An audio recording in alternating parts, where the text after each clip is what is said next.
Hello everyone, I am Salma and I welcome you all to JobKar. In today's video, we will discuss previous year questions for placement papers. But before starting the video, I want to say if you find this video informative and helpful, then do like and share the video. Also subscribe JobKar for latest job notifications and as such videos and hit the bell icon so you can get all updates from JobKar. Without any further delay, let's get started the video. The question is the least number which when divided by 5, 6, 7 and 8 leaves a remainder 3. What when divided by 9 leaves no remainder is. सो इस question को solve करने के लिए सबसे पहले यहाँ 5, 6, 7 and 8 का LCM लेंगे. सो एलसीएम ऑफ 5, 6, 7, 8 आएगा 840. देन इसमें 3 ऐड करेंगे. देन इसके बाद चेक करेंगे कि क्या ये नंबर 9 से डिवाइड है. तो जो 843 है वो 9 से डिवाइड नहीं होगा, बट इसकी कंडीशन है कि 5, 6, 7 एंड 8 से डिवाइड होने वाला नंबर 3 रिमाइंडर देगा लेकिन 9 से कम्प्लीटली डिवाइड होगा. सो ये इसका नंबर नहीं होगा.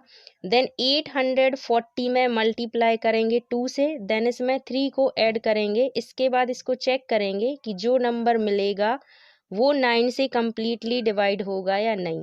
सो 840 मल्टीप्लाई 2 करेंगे तो यहाँ आ जाएगा 1680 एंड इसमें 3 ऐड करेंगे. सो ये हो जाएगा 1683.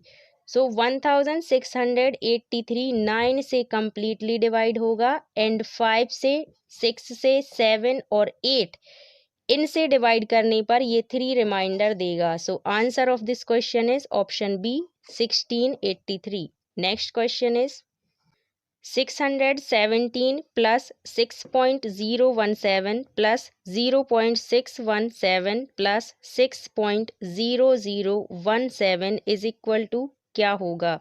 सो यहाँ पर 617 प्लस करेंगे 6.017. देन इसके बाद 0.617 देन 6.001 एंड 7 इनको ऐड करेंगे. सो यहाँ क्या आएगा 7, यहाँ आएगा 15. सो 5 आ जाएगा यहाँ, कैरी 1 आएगी यहाँ. देन यहाँ आ जाएगा 3, यहाँ आएगा 6, पॉइंट आ जाएगा 9 2 6. सो यहाँ पर राइट आंसर क्या होगा 629.6357. Option C is the right answer. Next question is the captain of a cricket team of 11 members is 26 years old and the wicket keeper is 3 years older. If the ages of these two are excluded, the average age of the remaining player is 1 year less than the average age of the whole team. What is the average age of the team? So let the average age of the whole team is X year. Then according to the question, age of whole team is 11X. Then यहाँ आएगा 11X, ये हो जाएगी पूरे team की as. Then 26 years होगी captain की as. Then 26 से 3 ईयर ओल्डर होगा विकेट कीपर. सो जो विकेट कीपर है उसकी एज हो जाएगी 29 years.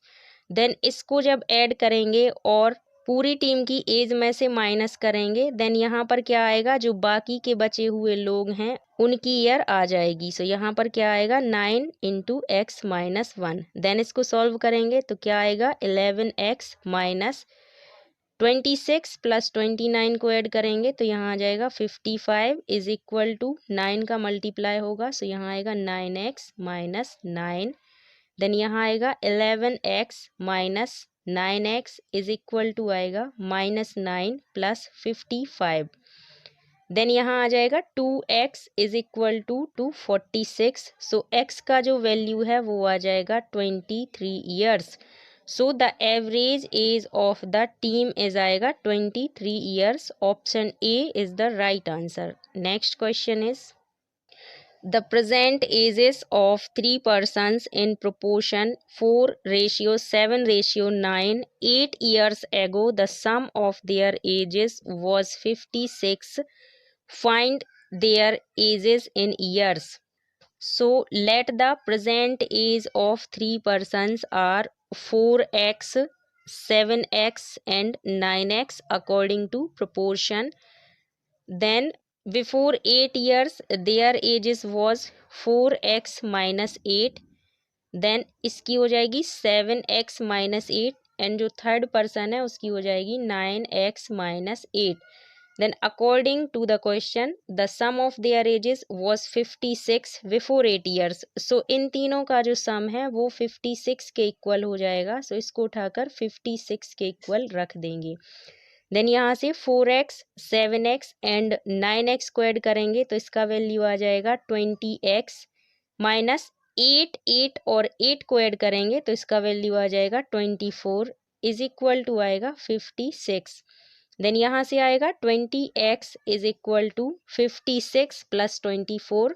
So 20x is equal to आ जाएगा 80. देन जो x का वैल्यू है वो आ जाएगा 4. देन यहाँ से 4x, 7x एंड 9x का वैल्यू निकालेंगे. सो ये आ जाएगी इनकी प्रेजेंट एज. सो 4x का जो वैल्यू है वो आ जाएगा 16 एंड 7x का वैल्यू आ जाएगा 28 एंड जो 9x है उसका वैल्यू आ जाएगा 36. So their present ages are 16, 28 and 36. So right answer of this question is option B. Next question is each of the questions given below consist of a statement and or a question and two statements numbered 1 and 2 given below it. You have to decide whether the data provided in the statement is are sufficient to answer the question. Read the both statements and give answer A if the data in statement 1 alone are sufficient to answer the question, while the data in statement 2 alone are not sufficient to answer the question. Give answer B if the data in statement 2 alone are sufficient to answer the question, while the data in statement 1 alone are not sufficient to answer the question. Give answer C if the data either in statement 1 or in statement 2 alone are sufficient to answer the question. Give answer D if the data even in both statements 1 and 2 together are not sufficient to answer the question. And give answer E if the data in both statements 1 and 2 together are necessary to answer the question. Then question is Divya is twice as old as Shruti. What is the difference in their ages? Statement 1 is 5 years hence the ratio of their ages would be 9:5. Then statement 2 is 10 years back the ratio of their ages was 3:1. So let Divya's present age be X and Shruti's present age be Y. Then according to the question Divya is twice as old as Shruti. So x is equal to 2y आ जाएगा यहाँ. Then x minus 2y is equal to आ जाएगा 0. This is equation 1. Then according to statement 1 5 years hence the ratio of their ages would be 9:5. So 5 years बाद दिव्या और श्रुति की as क्या हो जाएंगी? x प्लस 5 हो जाएगी दिव्या की एज एंड जो श्रुति है उसकी एज हो जाएगी y प्लस 5 एंड इनका रेशियो दिया है 9:5. यहाँ से इसको सॉल्व करेंगे. सो यहाँ क्या आया? x plus 5 divided by y plus 5 is equal to 9:5. Then यहाँ से इसका होगा क्रॉस मल्टीप्लिकेशन. सो यहाँ आ जाएगा 5x plus 25 is equal to 9y plus 45. Then यहाँ से 5x minus 9y is equal to 45 minus 25 होगा. सो यहाँ से वैल्यू आ जाएगी 5x minus 9y is equal to 20. This is equation 2. Then equation 1 and 2 को सॉल्व करेंगे. सो इक्वेशन 1 क्या था? x minus 2y is equal to 0. So यहाँ पर y का प्रोडक्ट सेम करने के लिए इक्वेशन 2 में करेंगे 2 से मल्टीप्लाई एंड जो इक्वेशन 1 है उसमें करेंगे 9 से मल्टीप्लाई. देन जैसे ही इक्वेशन 2 में 2 से मल्टीप्लाई होगा सो यहाँ क्या आ जाएगा 10x minus 18y is equal to 40। Then equation 1 क्या आ जाएगा 9 का मल्टीप्लाई होने के बाद 9x minus 18y is equal to 0। Then equation 2 में से इक्वेशन 1 को माइनस करेंगे सो यहाँ क्या आएगा minus minus and minus 18y और 18y एक दूसरे को कैंसिल करेंगे 10x से 9x जाएगा तो यहाँ x इज इक्वल टू आ जाएगा 40। सो जो x का वैल्यू 40 आया है वो वैल्यू इक्वेशन 1 या 2 में रखने पर y का वैल्यू भी मिल जाएगा। So we can say if we have statement 1 then we can answer the question. And let's check statement 2. Statement 2 is 10 years back the ratio of their ages was 3:1। So इनका present age था x and y and जो equation 1 आया था वो क्या आया था x minus 2y is equal to 0। Then according to statement 2 x minus 10 divided by y minus 10 is equal to 3:1। Then इसका क्रॉस मल्टीप्लिकेशन होगा 1 का मल्टीप्लाई होगा x माइनस 10 में सो यहाँ आ जाएगा x माइनस 10 एंड जो 3 है उसका मल्टीप्लाई होगा y माइनस 10 में सो यहाँ आएगा 3y माइनस 30। देन यहाँ से आएगा x minus 3y is equal to minus 20। This is equation 3। Then equation 1 and 3 को सॉल्व करेंगे सो इक्वेशन 1 क्या था x minus 2y is equal to 0। Then यहाँ से इक्वेशन 1 एंड इक्वेशन 3 को सॉल्व करेंगे यहाँ आएगा minus minus and minus so x से x कैंसिल हो जाएगा। देन 3y में से 2y माइनस होगा तो यहाँ आ जाएगा y is equal to 20। Then ये y का जो वैल्यू मिला है इसको इक्वेशन 3 और 1 किसी में भी रखने पर y का वैल्यू मिल जाएगा। So we can say if we have statement 2 alone then we can also find the question of this answer. So right answer of this question option C, either 1 or 2 alone sufficient to answer the question. Next question is 256 power of 0.16 multiply 256 power of 0.09 is equal to।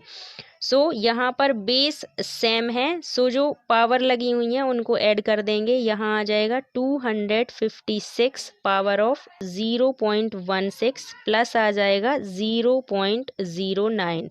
Then 0.16 and 0.09 को add करेंगे तो यहाँ क्या आएगा 256 power of 0.25।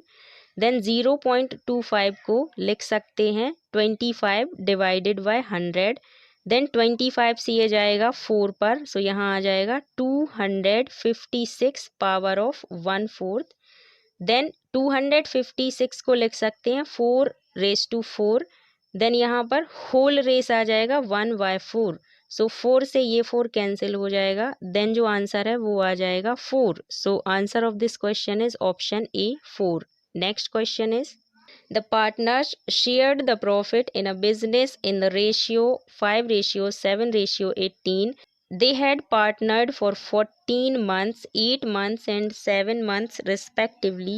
What was the ratio of their investment?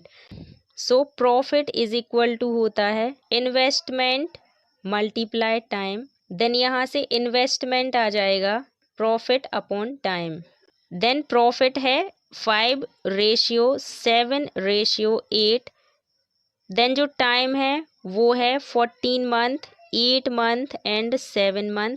इसके बाद 14, 8 and 7 का LCM लेंगे सो इसका एलसीएम आएगा 56। देन 56 से यहाँ मल्टीप्लाई करेंगे दूसरे वाले रेशियो में 56 से मल्टीप्लाई होगा एंड जो थर्ड रेशियो है उसमें भी 56 से मल्टीप्लाई होगा। देन 14 से 56 जाएगा 4 पर, 8 से 56 जाएगा 7 पर एंड 7 से 56 जाएगा 8 पर। सो यहाँ आ जाएगा 20:49:64। So the ratio of their investments is 20:49:24। So answer of this question is option B. Next question is A starts business with 3,500. After 5 months, B joins with A as his partner. After a year, the profit is divided in the ratio 2:3. What is B's contribution in the capital? Let the capital of B is X. Then profit of A ratio B क्या आ जाएगा? 3,500 multiply by 12.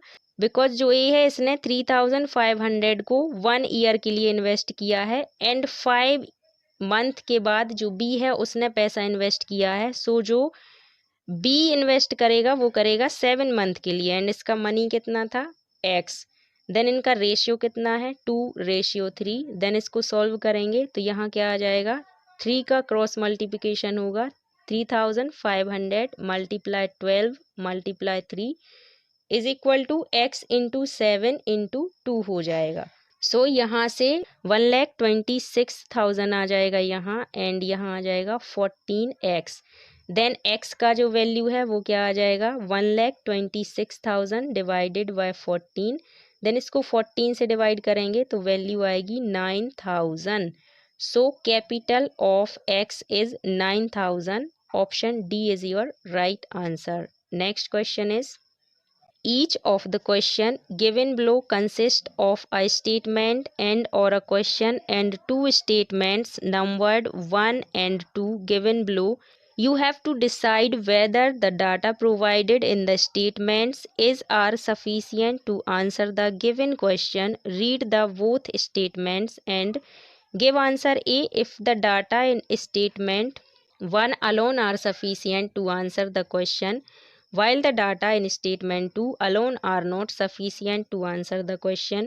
Give answer B. If the data in statement 2 alone are sufficient to answer the question, while the data in statement 1 alone are not sufficient to answer the question.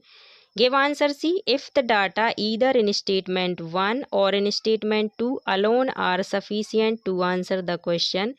Give answer D. If the data even in both statements 1 and 2 together are not sufficient to answer the question. And give answer E. If the data in both statements 1 and 2 together are necessary to answer the question. The question is Rabi, Gagan and Nitin are running a business firm in partnership. What is Gagan's share in the profit and why them? Then statement 1 is Rabi, Gagan and Nitin invested the amount in the ratio 2:4:7. Then statement 2 is Nitin's share in the profit is rupee 8,750. So according to statement 1, investment ratio is 2:4:7. Then let the investment of them is 2x, 4x and 7x. Then according to statement 2, Nitin's share in the profit is 8,750 and Nitin का जो investment है वो है 7x. सो यहाँ से जितना invest किया जाएगा उतना ही प्रॉफिट मिलेगा. सो यहाँ आ जाएगा 7x is equal to 8,750. Then यहाँ से x का जो वैल्यू है वो आ जाएगा 1,250. देन यहाँ से क्वेश्चन में बताना है गगन का शेयर प्रॉफिट कितना है. सो गगन का जो इन्वेस्टमेंट है वो है 4x. सो यहाँ से 4x का वैल्यू फाइंड करेंगे बिकॉज जो जितना इन्वेस्ट करेगा उसको उतने ही रेशियो में प्रॉफिट दिया जाएगा. सो यहाँ से 4x का वैल्यू क्या आ जाएगा? 1,250 मल्टीप्लाई बाय 4. देन इसको सॉल्व करेंगे तो इसका वैल्यू आ जाएगा 5,000. So we can say both 1 and 2 statements are necessary to answer the question. So answer of this question is option E. Both 1 and 2 are necessary to answer.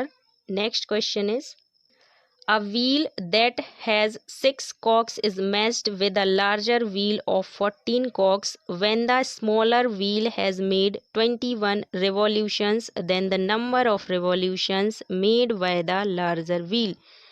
So let the required number of revolution made by larger wheel be x. Then 14x is equal to 6 multiply 21 आ जाएगा question से.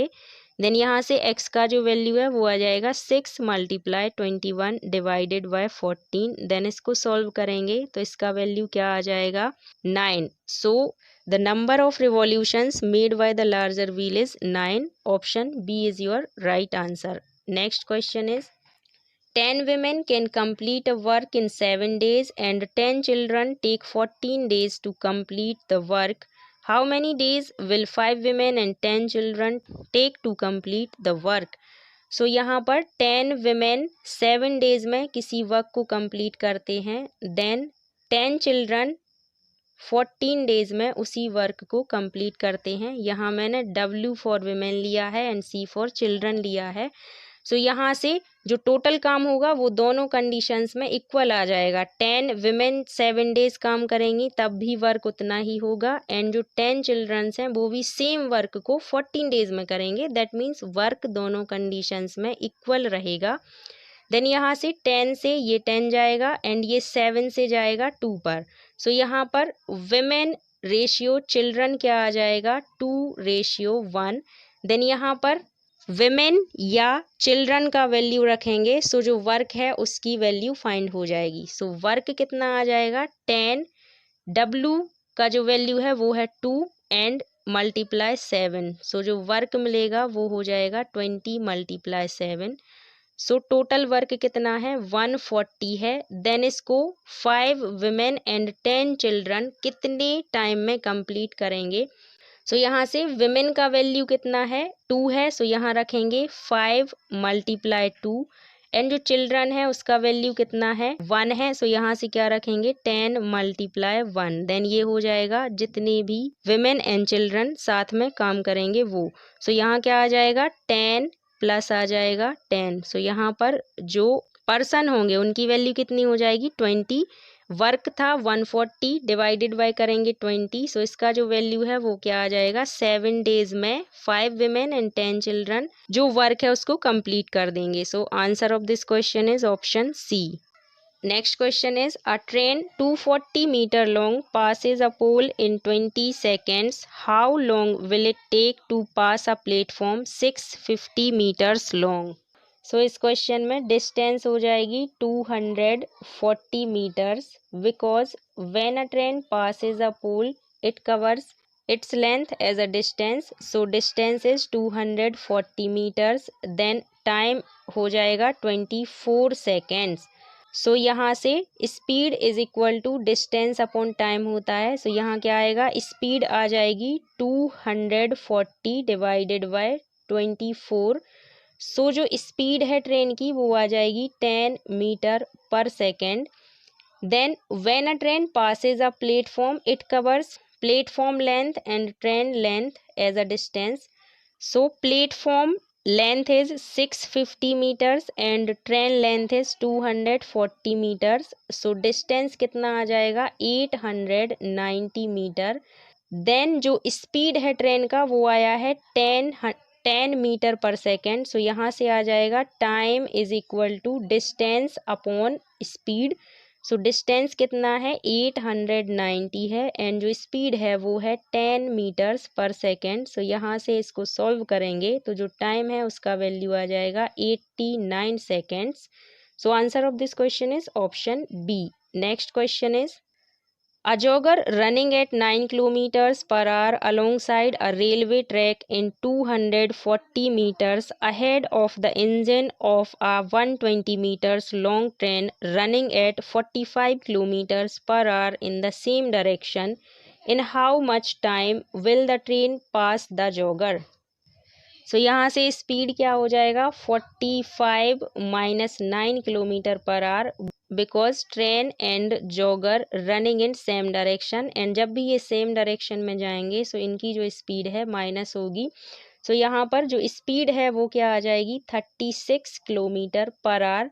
Then distance क्या हो जाएगा 240 plus आ जाएगा 120 because train length is 120 and jogger ahead 240 metres from railway track. So ये 240 cover करेगा, then उसके बाद ये 120 कवर करेगा, तभी ये ट्रेन को पार कर पाएगा। सो यहाँ से टाइम इज इक्वल टू आ जाएगा distance upon speed. So distance क्या आया 240 प्लस 120, इसका जब एडिशन करेंगे तो यहाँ आ जाएगा 360 डिवाइडेड बाय ट्रेन का जो स्पीड है वो है 36 किलोमीटर पर आवर, ये दिया है मीटर में एंड ये जो स्पीड है वो है किलोमीटर पर आवर में, सो इसको मीटर पर सेकंड में चेंज करेंगे एंड मीटर पर सेकंड में चेंज करने के लिए यहाँ 5 डिवाइडेड बाय 18 से मल्टीप्लाई होगा।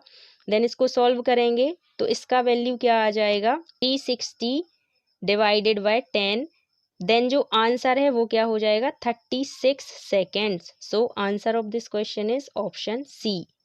Next question is two goods train each 500 meter long are running in opposite direction on parallel tracks. Their speeds are 45 km per hour and 30 km per hour respectively. Find the time taken by the slower train to pass the driver of the faster train. So distance is 500 meter long because the train passes the driver, and when the train passes a man or pole, it cover its length as a distance. So distance is 500 meter and speed of slow train is 30 kilometer per hour. Then time is equal to distance upon speed. So distance कितना है 500 metre and जो slower train है उसका speed है 30 kilometre per hour. यहाँ पर ये metre में है एंड ये किलोमीटर पर आवर में है, सो इसको चेंज करेंगे मीटर पर सेकेंड में, और मीटर पर सेकेंड में चेंज करने के लिए 5 डिवाइडेड बाई 18 से होगा मल्टीप्लाई।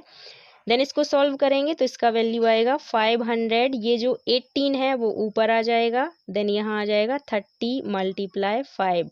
देन इसको जैसे ही सॉल्व करेंगे सो यहाँ से वैल्यू क्या आएगी 10 आ जाएगा इधर एंड यहाँ से आएगा 3 6 जार 18, तो इसका जो वैल्यू है वो आ जाएगा 60 seconds. So answer of this question is option D 60 seconds. Sorry, यहाँ पर जो आंसर है वो by mistake option B type हो गया है, यहाँ पर राइट आंसर होगा option D 60 seconds. Next question is a boatman goes 2 km against the current of the stream in 1 hour and goes 1 km along the current in 10 minutes. How long will it take to do 5 km in stationary water? सो यहाँ से speed in down stream आ जाएगा 60 divided by 10, because ये 1 kilometre distance को 10 minutes में cover करता है। सो यहाँ से क्या आ जाएगा स्पीड इन डाउन स्ट्रीम आ जाएगा 60 डिवाइडेड बाय 10। सो यहाँ से 6 किलोमीटर पर आवर आ जाएगा speed in downstream and speed in up stream कितना दिया है 2 किलोमीटर पर आवर। देन यहाँ से स्पीड इन स्टिल वाटर क्या आ जाएगा 1/2 मल्टीप्लाई 6 प्लस 2। 6 यहाँ पर क्या है speed in downstream and 2 है speed in upstream. Then यहाँ से 4 आ जाएगा speed in still water. Then time is equal to क्या होता है distance upon speed. So 5 kilometre का जो डिस्टेंस है उसको 4 किलोमीटर पर आवर से कवर करना है। सो यहाँ पर क्या आ जाएगा इसका आंसर 1/4। देन इसको कह सकते हैं कि 1 आवर 15 मिनट में ये जो स्टेशनरी वाटर में डिस्टेंस को कवर कर लेगा। So answer of this question is option C 1 hour 15 minute. Next question is a bag contains 2 red, 3 green and 2 blue balls. 2 balls are drawn at random. What is the probability that none of the balls drawn is blue? So total balls is 2 red, 3 green and 2 blue. Total balls कितने हो जाएंगे 7 हो जाएंगे। Then 2 balls drawn from 7 balls कितने तरीके से करेंगे 7C2 से। देन यहाँ पर इसको सॉल्व कैसे करेंगे, यहाँ आएगा factorial 7 divided by factorial 7 minus 2 multiply by factorial 2। Then factorial कैसे सॉल्व होगा, यहाँ 5 मल्टीप्लाई 6 मल्टीप्लाई यहाँ क्या आ जाएगा फैक्टोरियल 5 डिवाइडेड बाय 7 से 2 माइनस होगा तो यहाँ क्या आएगा फैक्टोरियल 5 एंड फैक्टोरियल 2 को कैसे लिख सकते हैं 2 मल्टीप्लाई 1। देन यहाँ फैक्टोरियल 5 से फैक्टोरियल 5 कैंसिल होगा, 2 से 6 जाएगा 3 पर। सो यहाँ पर 21 आ जाएगा 7 बॉल्स में से 2 बॉल्स को चूज करने का तरीका। देन इसके बाद drawing 2 balls none of which is blue आ जाएगा 5C2 बिकॉज जो ब्लू बॉल्स हैं वो 2 ही हैं, सो 7 में से 2 को हटा देंगे, सो यहाँ क्या आ जाएगा 5C2। ऐसे बॉल्स होंगे जिनमें एक भी बॉल ब्लू नहीं होगा। इसको सॉल्व करेंगे तो इसका वैल्यू क्या आएगा, factorial 5 divided by factorial 5 minus 2, so यहाँ आ जाएगा factorial 3 multiply factorial 2। Then factorial 5 को सॉल्व करेंगे तो यहाँ आएगा 5 multiply 4 multiply by factorial 3 and divided by आएगा फैक्टोरियल 3 मल्टीप्लाई 2 मल्टीप्लाई 1। देन ये 4 जाएगा 2 पर, फैक्टोरियल 3 से फैक्टोरियल 3 जाएगा। देन जो यहाँ पर ब्लू बॉल्स ना लाने के तरीके हैं वो कितने हो जाएंगे, 5 multiply 2 10। Then probability that none of the balls drawn is blue हो जाएगा 10 divided by 21। So answer of this question is option A 10 divided by 21. This is the last question. I hope you like the video. If you like the video, give it a thumbs up. Also subscribe Jobkar for latest job notifications and as such videos. Thank you.